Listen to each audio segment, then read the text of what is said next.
ఏలూరు జిల్లా పోలవరం మండలంలోని జగన్నాథపేట గ్రామంలో జరిగిన చోరీ కేసులో నిందితుడిని అరెస్టు చేసినట్లు జిల్లా ఎస్పీ ప్రతాప్ శివకిషోర్ తెలిపారు.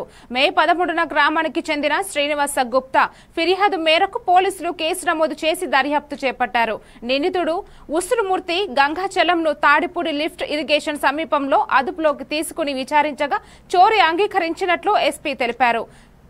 నగదును రికవరీ చేసి కోర్టుకు హాజరుపరిచినట్లు జిల్లా ఎస్పీ తెలిపారు. ఆధారం కావచ్చు అన్ని చూసుకొని టోటల్ ప్రాపర్టీ కూడా ఇంటాక్ట్గా అంతా పోయిన మొత్తం ప్రాపర్టీ రికవర్ చేయడం జరిగింది. 247 గ్రాముల బంగారం, ఆల్మోస్ట్ ఒక 22 లక్షలు ఉంటుంది దాని వెండి 2.4 కేసెస్ ఉన్నాయి.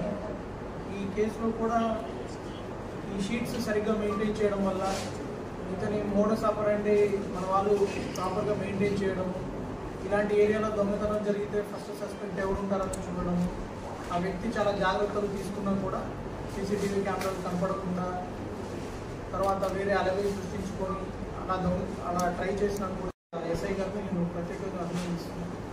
కాకపోతే మనం ఇంకొకసారి మళ్ళీ చెప్తున్నాను, మనం గుర్తుపెట్టుకోవాల్సిన విషయం ఏంటంటే మన ఇంట్లో ఒక 32 లక్షలు 33 లక్షలు బంగారం పెట్టుకొని లేకపోతే క్యాష్ పెట్టుకొని ఇంట్లో సీసీటీవీ పెట్టుకోలేకపోవడం అనేది చాలా బాధాకరం.